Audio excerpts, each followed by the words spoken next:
The lecture I'm going to give this morning is an incredibly important lecture because I believe the future of the human race is dependent on the right running of the hormones. How many couples can't have children? It's quite phenomenal, isn't it? What's the next question? Why? What's happened? What are some of the symptoms of a woman having a hormonal imbalance? Some of the symptoms would be a young girl getting her periods at the age of 9. Do you know what normal is? 16. How many girls do you find today getting their periods at 16? If you find a 100-year-old lady, ask her when she got her periods, she'll say 16. And you ask her when her girlfriend's got it, it will all be about the same age. We've actually forgotten what is normal. And if a young girl's getting her periods at 9, what's she thinking about at 13? Something she shouldn't be thinking about till she's marrying age. It's a little scary, isn't it? Childhood doesn't last that long, so we've got to make the most of it. Prolong it as long as possible. So a young girl getting her periods at 9 is a symptom of a hormonal imbalance. Very heavy periods, very painful periods, premenstrual tension, all symptoms of a hormonal imbalance. And then going a little bit further to endometriosis, to heart disease, to clots, to depression, breast cancer, uterine cancer, fibroids in the uterus, cysts in the ovaries. These are just some of the symptoms that a woman will experience with a hormonal imbalance. What about a men? Men also can have a hormonal imbalance. What are some of the symptoms? One symptom will be, it's called PD, penal dysfunction, inability to hold an erection. The current figures now are 50% of men over the age of 40 cannot hold an erection. What's happening? Low sperm count. Homosexuality, too much of the female hormone. Prostate. We didn't know what the word prostate meant 20 years ago. It's almost a household name today, isn't it? Prostate. These are some of the symptoms that a man will have of a hormonal imbalance. What I'm going to show you this morning is how the monthly cycle should run. Then I'm going to show you what throws that cycle out. And then I'm going to show you how you can get the balance back. Notice that our sex hormones are made from cholesterol, very important lipid. If someone's on cholesterol-lowering medication, they can be having a hormonal imbalance because they haven't got the cholesterol to make the hormones. Did you know also that our vitamin D is made from cholesterol? So these are two problems people can have on cholesterol-lowering medication. From cholesterol, the body makes pregnenolone. From pregnenolone, the body makes progesterone, and it's from progesterone that estrogen's made, from progesterone that testosterone is made, and from progesterone that our adrenal hormones are made. Our adrenal hormones are like our stress hormones, our fight and flight hormones. You can see that progesterone's a very important hormone. What I've got down here is the monthly cycle, and I'm going to explain the monthly cycle like a dance, because it is like a dance. Different players come onto the stage at different times of the month. In this dance, progesterone will be one of the star players, and progesterone will be wearing a green dress, and progesterone's nickname is Happy Hormone. I don't know of anyone who doesn't want heaps of that. Do you remember what they said of Patch Adams? One of his problems was he had excessive happiness. Estrogen. Estrogen is going to be wearing a red dress, and estrogen's role in the human body is that of a cell proliferator. Cell proliferator basically means causes massive cell growth. It is estrogen that levels are high when a young girl is beginning to develop into a woman. So estrogen's very important, but estrogen is like fire and water, good slave, bad master. Don't we love fires in the cold weather? But we saw what fires did in Marysville, and don't we love water? We can't live without water, but on the news at the moment, they're evacuating thousands from Queensland because of the floods. And estrogen is like that. It's like carbohydrates. Carbohydrates aren't bad, but out of control they are. Estrogen's not bad, but when the estrogen levels go too high, that's when problems arise. Let's have a look at this dance. Let's have a look at the monthly cycle.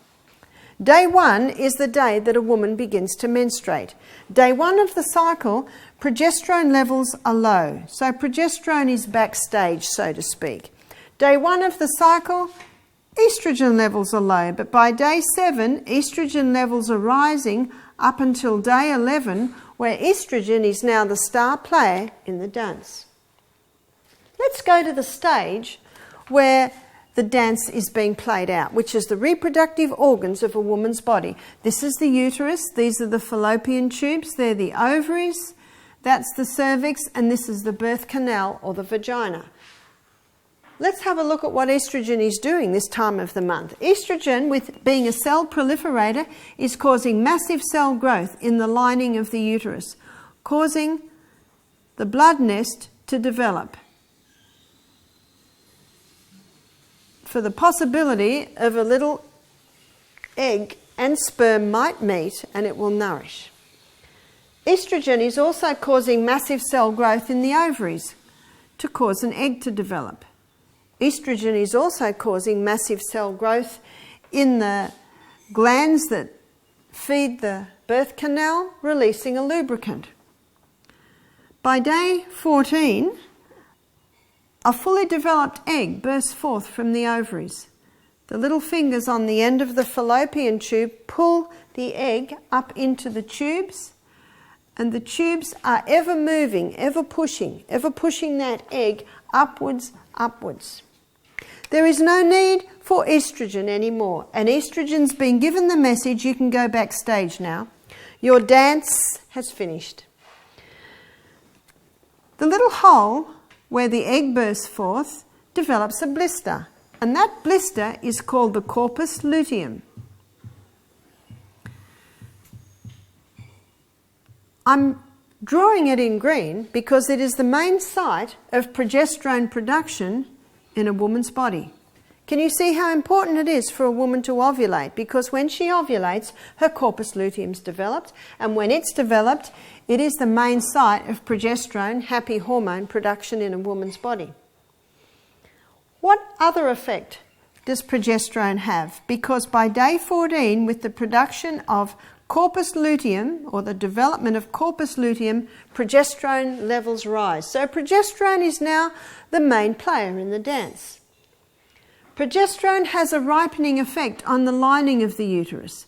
I liken progesterone to the plasterers and the painters, putting the finishing touches on the blood nest. Progesterone also increases a woman's mood, being the happy hormone, to the point of increasing her sexual desire at this time of the month. But progesterone also has an effect on the cervix. Let's magnify the cervix and I'll show you what's happening. The cervix usually looks like this with its two lips and a mucus plug. Under the effect of progesterone at this time of the month, the mucus plug goes, the lips come up a little bit tighter, but not only that, a special form of lubricant is released around the cervix. This lubricant is specifically designed to facilitate the entry of sperm up and into the uterus. So you can see the stage is set for the entry of man. Let's say man enters. What happens? Did you know that between 200 and 500 million sperm are released with one ejaculation? And some of the time half comes out, which means you're left with about half of that amount. If the sperm meet this cervix, they have a fair bit of trouble getting in. If the sperm meet this cervix, as soon as they hit that special lubricant, it almost grabs them and shoots them up into the uterus. And they've got a long journey. And some of them go down the wrong road. And some of them go down the right road. The ones that go down the wrong area, they basically die and get absorbed and taken away through the bloodstream. The ones that go down the right road connect with the egg. I saw a photograph one day of 15 sperm all trying to gain entry into an egg, but only one does. A girl said to me one day, "Oh no, with me two did. My sister and I shared the placenta." But the majority of time, one sperm gains entry into the egg.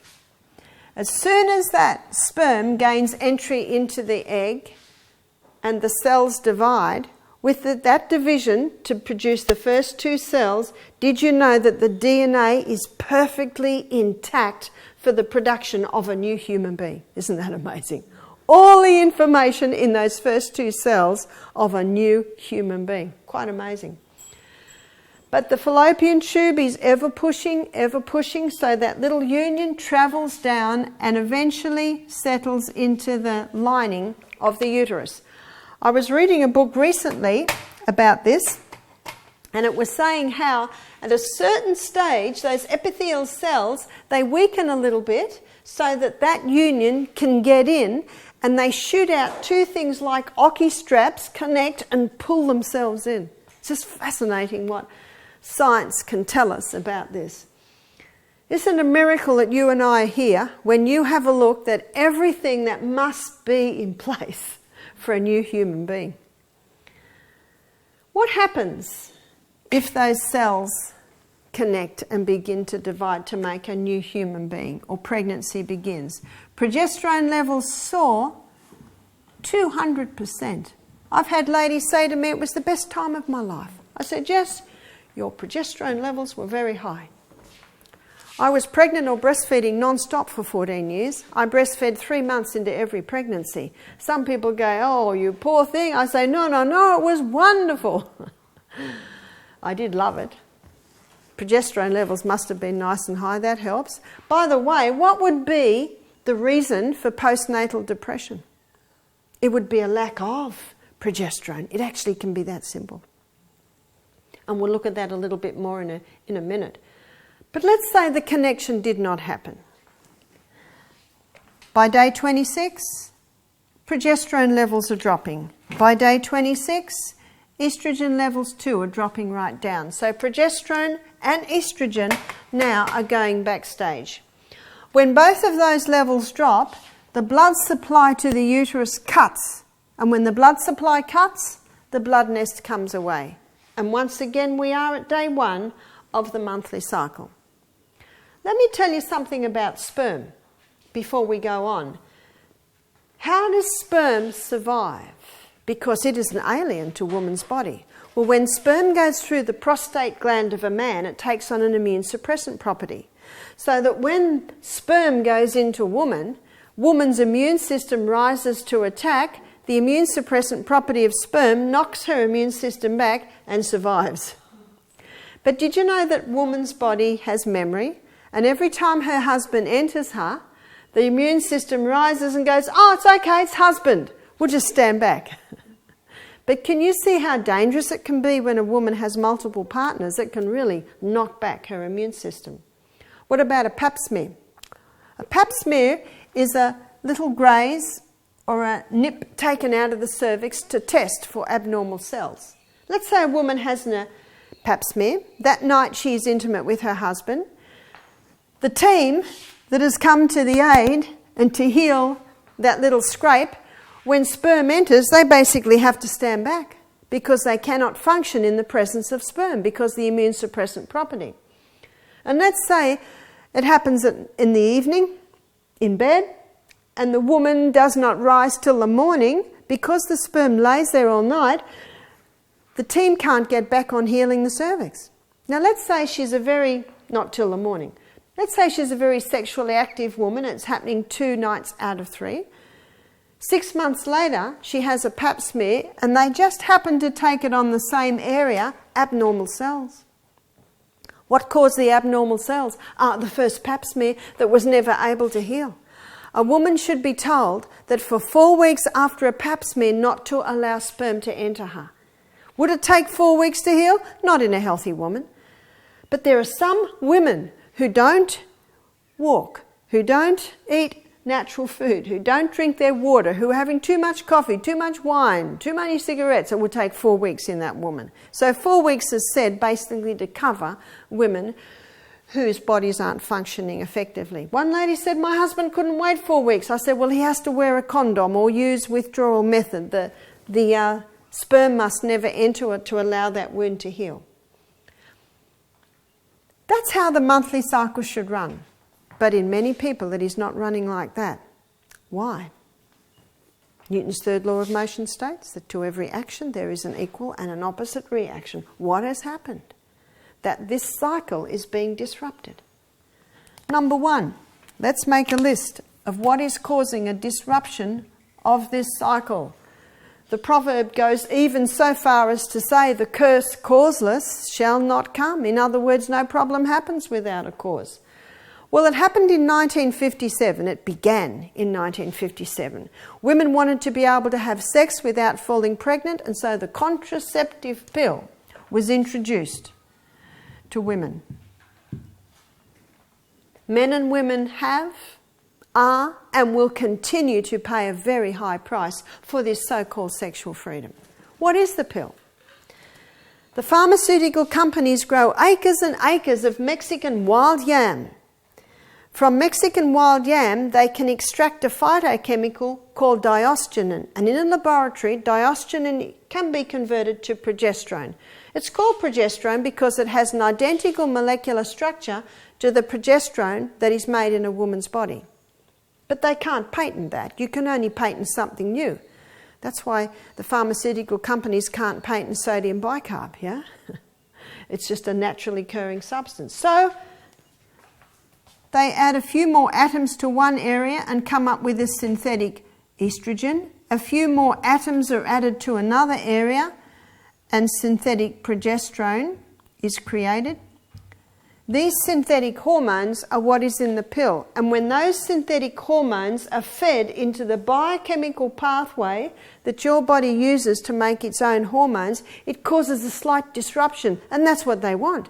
And the body thinks, what's this disruption? Must be pregnant. So the body stops releasing the egg, and the woman doesn't fall pregnant. And if the woman stops releasing an egg, what's not made?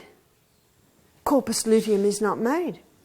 Month after month on the pill, what's happening now is, you see, progesterone's your number one hormone, estrogen number two. Month after month on the pill, what's happening to progesterone? No ovulation, no corpus luteum made, no progesterone. Month after month on the pill with its synthetic estrogen, what's happening to estrogen? Good slave, bad master is now the master.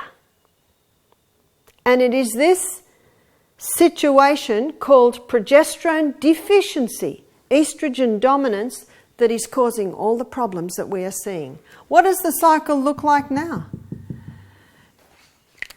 Estrogen's far too high, progesterone is far too low.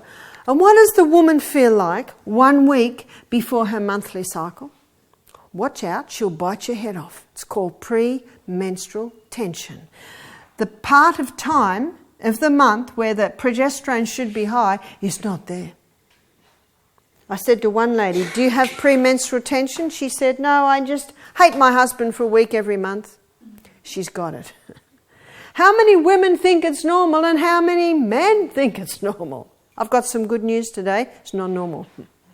I'm going to show you how that can be turned around. A lady rang me up. She said, thank you for giving me my daughter back. Her daughter grew horns at the age of 13. How often do you see that? It should not be. And how many women? See, I'm a baby boomer. I was in my 20s, in the 70s. Every girl I knew was on the pill. No one questioned it. Now the baby boomer women, our daughters are in their 30s. Their late 20s, and it is that generation that you are seeing these huge problems. You see, if a woman's on the pill before she gives birth to her baby, that man or woman child will be born with hormonal imbalance. My son James is 34. He's got 2 mates who are widows. Widows with little children, their wives died of breast cancer. We see it in the news, we see it on celebrities. And then the woman goes through menopause. So the baby boomers are going through menopause now, and what's happening? They're having terrible trouble. I say to a woman, it's because you were on the pill. She said, no, that was 30 years ago. I said, that's right. The cycle was thrown out then, the levels were thrown out then, and unless something happens to tip them back, and that's where they stay. And so the doctor puts the woman on hormone replacement therapy. And the hot flushes go away. What are the hot flushes? Too much estrogen. Estrogen causes capillary dilation and all the blood rushes to the skin and the woman's hot. The husband knows because that's when all the blankets get thrown off and then 5 minutes later they're back on again. Some women with high estrogen get migraines at period time. That's capillary dilation in the head. Some women don't get the flushes, they'll get the migraines. But I tell you what's almost across board in women in their 50s today is depression. What is it? It's a lack of the happy hormone. I've seen many women get off their antidepressants, re-establish their life by balancing out their hormones, getting the progesterone levels back where they should be. And we'll look at that in a minute.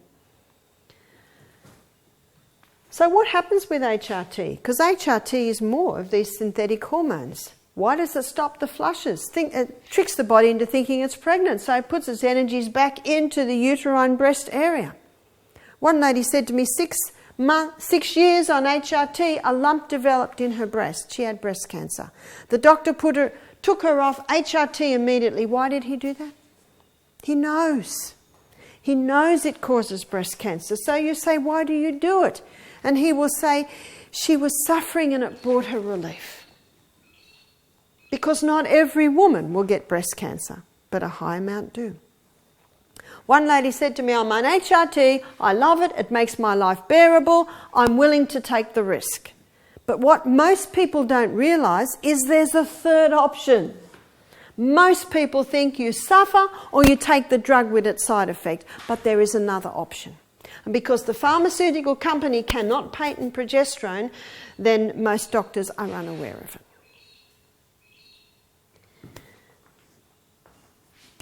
Number 2, because there are some women that have never been on the pill and whose parents have never been on the pill. There's more. What causes a chicken to fully develop at 5 weeks of age? It is the growth stimulants. But they will say, well, there's no growth stimulants today. No, they've genetically modified the chooks so they just grow huge. They're still getting that growth stimulant. What about fish? Well, when you've got 80% of the women in Australia just about are on hormone replacement therapy or the pill, some sort of hormone treatment, they go to the toilet, the sewage goes out to sea, the breakdown from those metabolites create estrogen, an estrogen metabolite, the fish eat it. We've got female fish with male tendencies, we've got male fish with female tendencies, and then who eats the fish? The human, and so they're getting it back again. Well, what about lamb?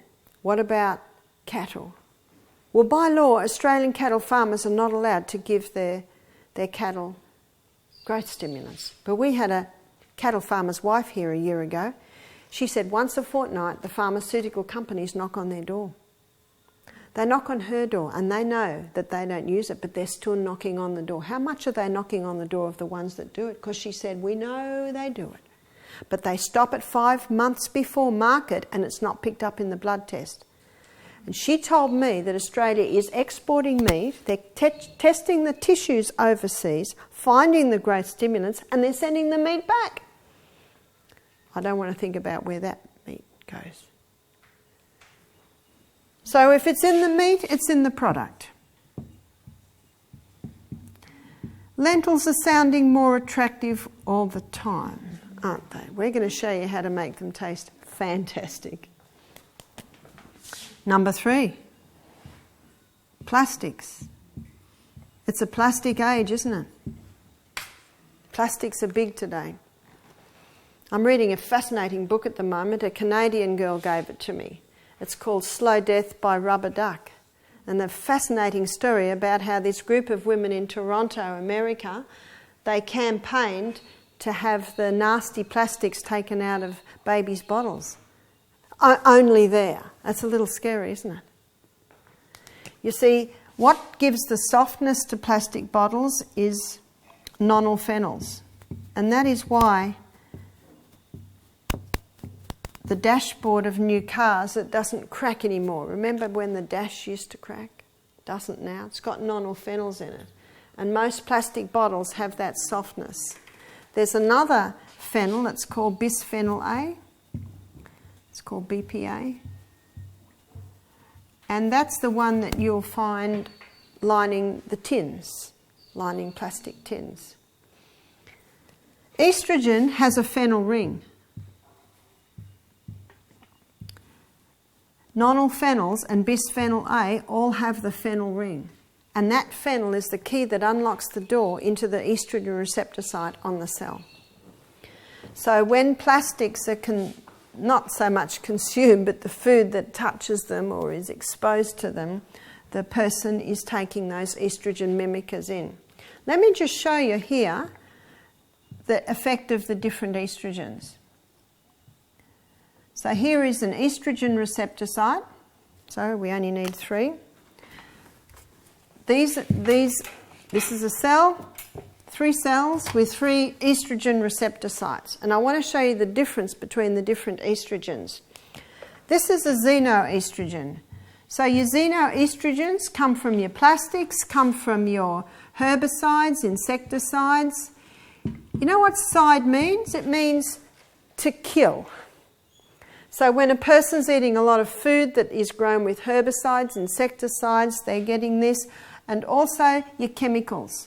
And many Australians are killing themselves with what they're cleaning their bathrooms, what they're washing their clothes in. Tomorrow night you'll see a DVD called Is Your House Killing You? It's a real eye-opener in all of these areas. Called xenoestrogens. They are 20,000 times stronger than human estrogen, so they're about that big. Here's human estrogen. And human estrogen, it just sits like this in the receptor site, and it's 20,000 times stronger than plant estrogen or phytoestrogen. Phyto means plant. Where do you get your plant estrogens? In your greens, your red clovers, your soy. So how big is it? It's only a little slip of a thing that just sits into the receptor site like that. Now, when xenoestrogen comes in, which is actually 400,000 times stronger than the plant, it doesn't knock. It's got the key. It's got the key in these phenols, and it just comes in whether you need it or not. Whereas plant estrogen, found in the soy, it's synergistic. Synergistic means it works with the body. It comes to the cell and it knocks. Excuse me, can I come in? Cell says, please don't, we've got enough. Phytoestrogen says, well, I'll just sit at the door. And as a result, it protects against these guys. But if it knocks on the door and says, can I come in? And the cell says, we're a little low, please come in. That's the beauty of plants. They work with your body. Drugs do not do that. Drugs say, I'm coming in whether you need me or not. Drugs never cure disease. They interfere with the body functions. Let me show you the soybean grown in America today. Here it is. It's called Ready Roundup. Why is it called Ready Roundup? It's been genetically modified to resist Roundup. That's a bit scary. And so if a human being eats that soybean, it can cause disease by interfering with your DNA. A farmer in America told me one year, he said they spray 5 times. 5 times before harvest, they spray the soybean field. He said all the weeds die and the soybean keeps growing. That's scary, isn't it? That soybean has not only been genetically modified, but has got 5 doses of the xenoestrogens in it, the chemicals, the asides. If a human being eats that soybean, they're in trouble. As far as the east is from the west, is that soybean to a non-GMO organically grown soybean. It's a pity to throw the baby out with the bathwater. Asians have been enjoying the wonders of soy for centuries. Soybean contains more potent anti-cancer properties than any food on the planet. If you buy organic, you can be guaranteed it's not genetically modified. If an organic farmer uses genetically modified seed, he uses his status, and Dell knows that. Dell's an organic farmer. You can even buy them in the supermarket. You just read in the paper, if you've got breast cancer, prostate cancer, don't eat soy. Don't eat soy? Which soy? Don't eat that soy, but eat that soy, that will help you heal. Do you ever read in the newspaper, if you've got breast cancer or prostate cancer, don't use plastics, don't use insecticides, herbicides, don't use chemicals? You will never read that. You have to be careful what you read in the newspaper.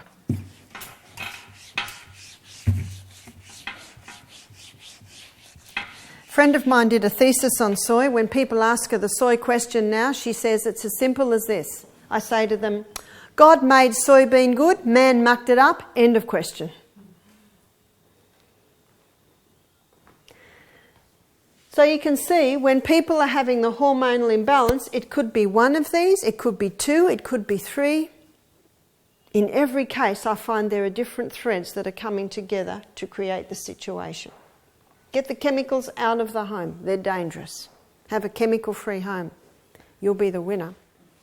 If the human body was designed to heal itself, then all we have to do is give it the right conditions and the balance will come back. And that is absolutely true with the hormones. So that's why I've entitled this To Return the Balance. It's actually quite easy. Number one, you've got to turn the tap off. Eliminate everything that could be causing this. Eliminate the pill. Well, how are we going to stop having babies cropping up everywhere? Well, there are natural methods of birth control. My daughter Jessica mastered the natural methods of birth control so that her and her husband Matt had a great 4 years together before the little darling ones appeared. Because if there is a relationship's not established, those little ones can almost make or break a marriage. So what are the ways? Well, sex is 2 parts, so contraception should be 2 parts. With a woman, there are 3 signs that she is ovulating. One is that her temperature changes. So what this requires is that a woman take her temperature before she gets out of bed every single morning and she write it down.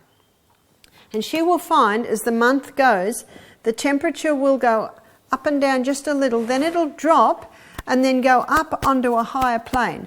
Now that drop and up onto a higher plane, when a woman does it every day over a few months, she'll start to see the pattern.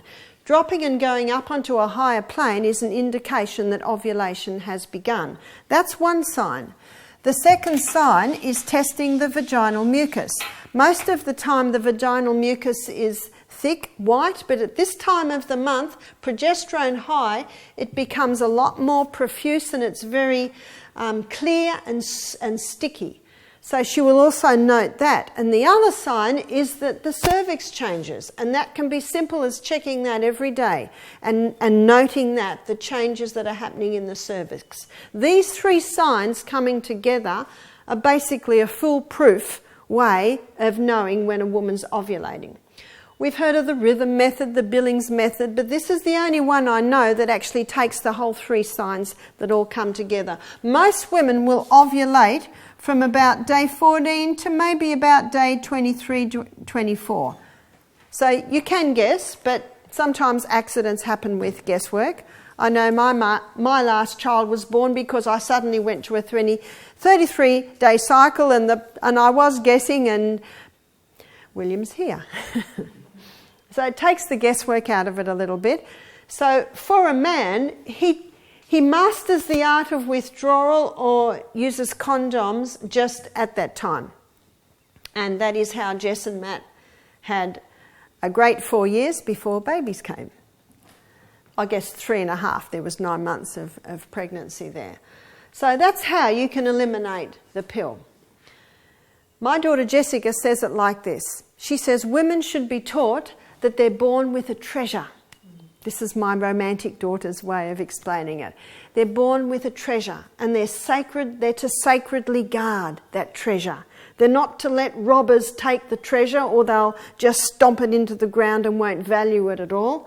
And she is to present her treasure to her king, the man that has just promised to lay down his life for her in the wedding ceremony on the wedding night.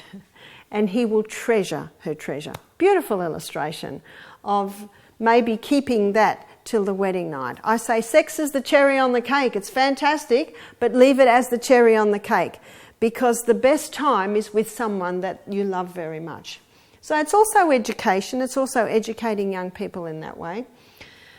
HRT. I had a lady come and do our program who'd been 25 years on HRT. After 6 months of adhering to this balancing program, she was off HRT and she was balanced and doing very nicely.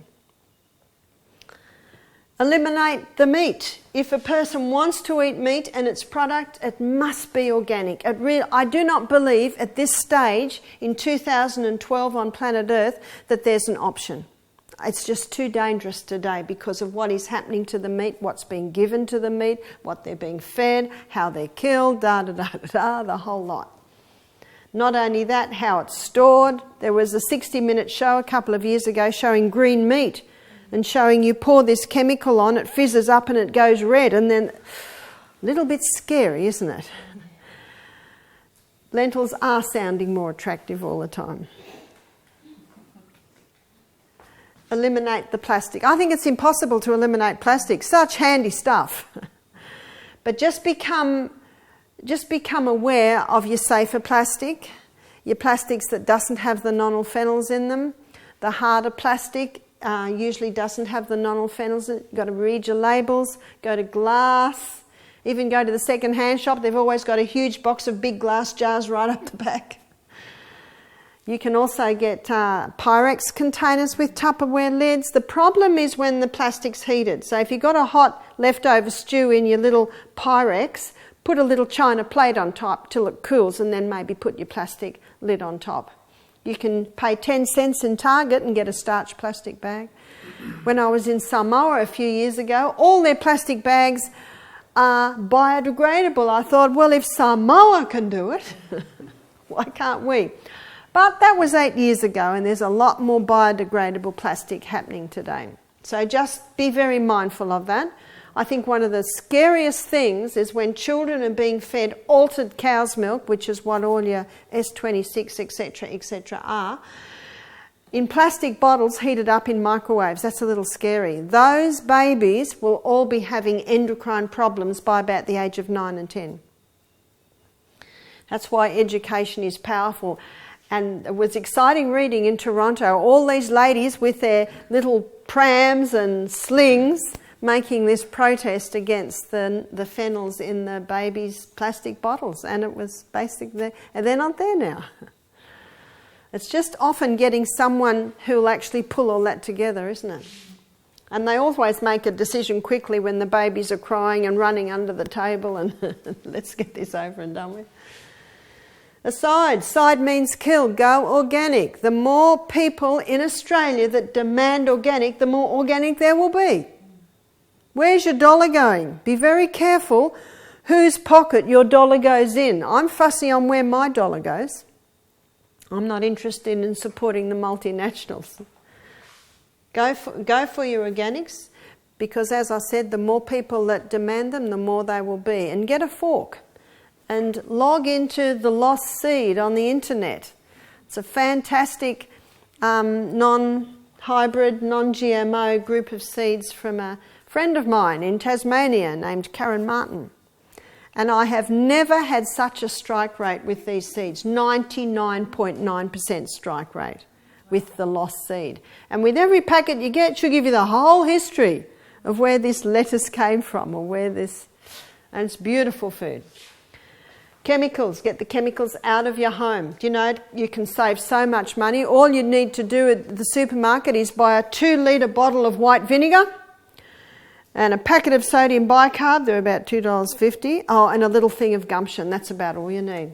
We had a green cleaner do our program. She said, I use 3 products: sodium bicarb, vinegar and Enyo cloths. You know, the microfiber cloths? So that's all she uses.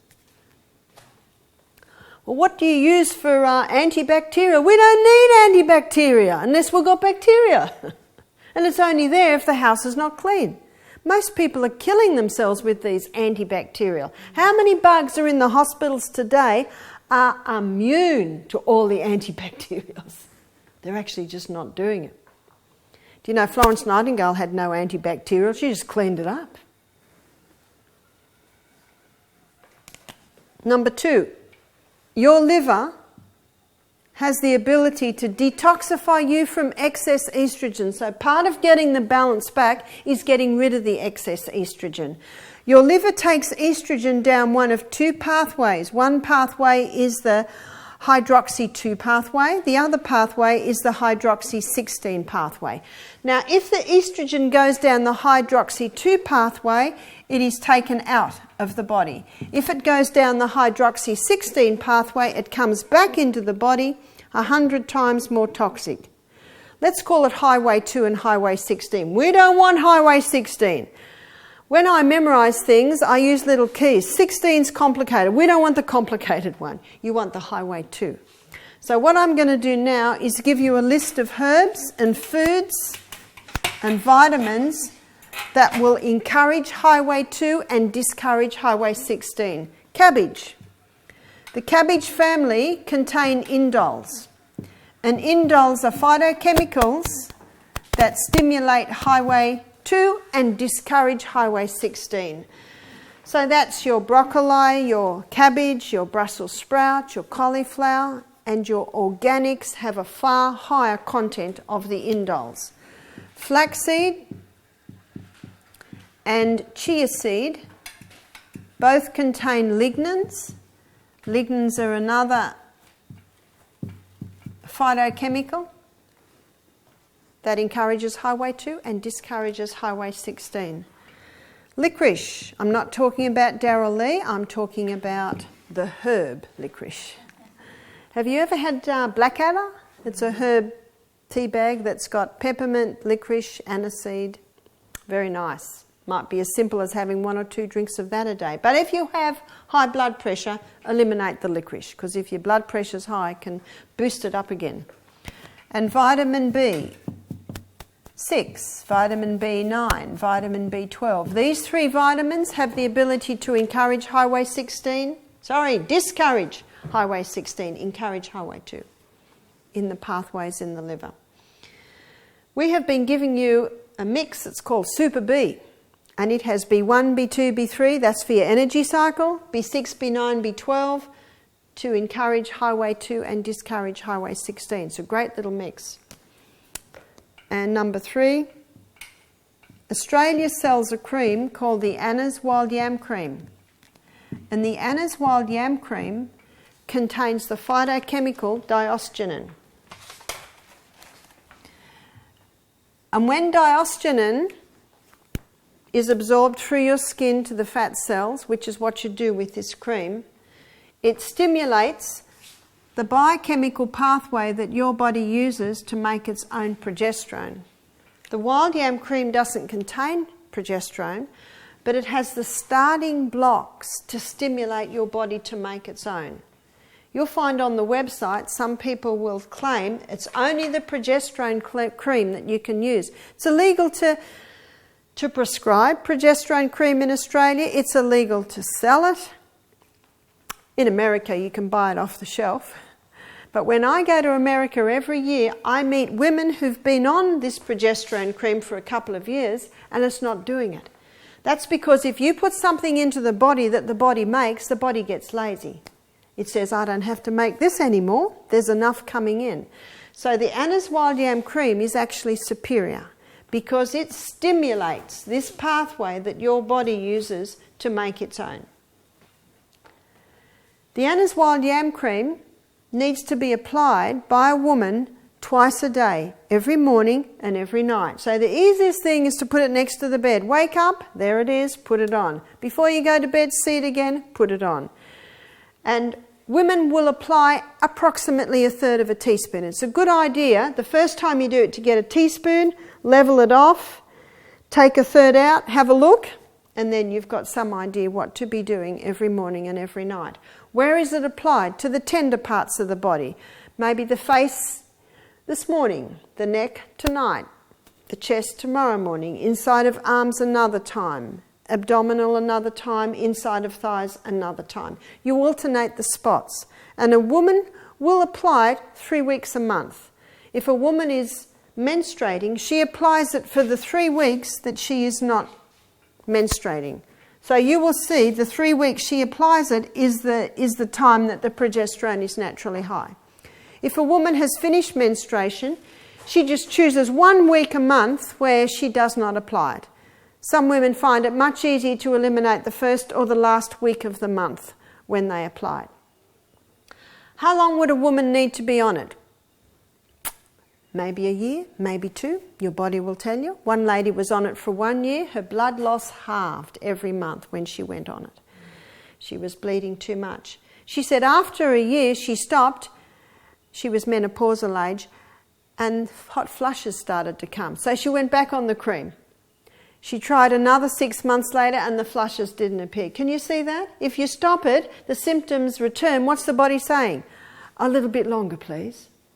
One lady said to me, I've been on it 6 years, is that a problem? I said, no. There's no known toxic dose of progesterone. There's certainly a toxic dose of estrogen. I don't think I've met anyone that's too happy. Yeah, can you get that? So basically you're the doctor there as to how much that you need. I was talking to one girl, she said every month her breasts almost double in size. She went on the Anna's Wild Yam Cream and in 1 month that was easing right down. I can't predict how long it will take. For some people it might take 2 months before they see symptoms subsiding. For some people, they see symptoms subsiding within a couple of weeks. Even though it may take a couple of years for the balance to get back, the symptoms can start to be relieved actually quite quickly. How old does one have to be? When I was in the Bronx in 2004, I put a 9-year-old girl on it. Why a 9-year-old girl? She had breasts and she was menstruating at 9. That's a symptom of the hormonal imbalance. I met a woman in her 90s who was on it. Why was she on it? Well, she had osteoporosis and progesterone stimulates bone-building cells. So if you're between 9 and 90, you're eligible. What about men? Because men are not cyclic, they apply the cream once a day and they don't have a break. So they would apply it maybe every morning like aftershave. You see, progesterone is the precursor for estrogen and testosterone. So whether you be man or woman, it's progesterone that needs to be stimulated, which will bring the balance. One man was scared to put the cream on his wife or touch her because he thought he might become feminine. No. It's progesterone that's stimulated, which balances the estrogen and testosterone. You don't need to know if it's high or low. Just take the wild yam cream, it'll stimulate the progesterone and it'll bring the balance. What if you take the Anna's Wild Yam Cream and there's not a problem? No problem at all. But I would say most people I meet have an imbalance. And it all came around the time that the pill was introduced, the plastics were introduced, the stimulants were given to the animals. It's all coming in around that time. Number 4 is the 8 laws of health. And we will begin to explore the 8 laws of health tomorrow. Basically, in a nutshell, it's breathing fresh air. It's having a bit of sunshine every day. It's stopping anything coming into the body that will harm it. And I have found when women drink coffee and take sugar, it throws the balance out. One lady got all her balance back. And then she rang me, she said, I've gone downhill again. I said, have you been doing anything? She said, I've started to drink a cup of coffee every day. And that was enough, just to tip that balance. Going to bed early allows the body to rest and recharge. We'll look at that tomorrow. Exercise. Exercise brings balance back into the human body. Nourishing food. We'll spend all of Thursday looking at food. Hydration. Body doesn't work well in a dehydrated state. Peace. Laugh. We should laugh more. Do you know children laugh 125 times a day? So should we. We've got to start to laugh more. Stress can really interrupt the balance. You see, those 8 laws of health are the foundation. And I have found when women start to implement all this in their body and keep that 8 laws of health, it works. In fact, if a woman is taking the wild yam cream and it's not having the effect that she wants, the detective has to go on. Is there something that's just holding her back a little bit? Is it that simple? Aren't you glad it is? It is that simple. And it's that simple because the human body has been designed to heal itself. And if it's been designed to heal itself, all we have to do is give it the conditions and it will happily bring the balance up and begin to heal you. Thank you for your attention. Tomorrow we're going to look at our first 4 laws of health and have a look at the incredible and powerful ramifications of breaking and keeping those laws.